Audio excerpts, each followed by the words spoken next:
this is when I start to mix the other song out and this one in. So the bass of this song comes up, the bass of the other song comes down. So this one needs to be more energetic, and it really needs to let the crowd know that there's a new song coming into the mix. So I added some stuff, I believe.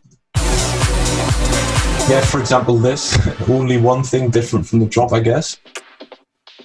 But just a shout out to Kashmir, just the easiest, greatest little loops that you can just drag and drop. And as long as you layer them up together, it's not going to sound like, oh, that guy used this loop. Because a lot of people like to just drag a Kashmir sound in and that's it. I would recommend that you try and, why not take 2 or 3 and layer them together? Why not? It's just going to show that it's more your own rather than just doing what everyone else is doing.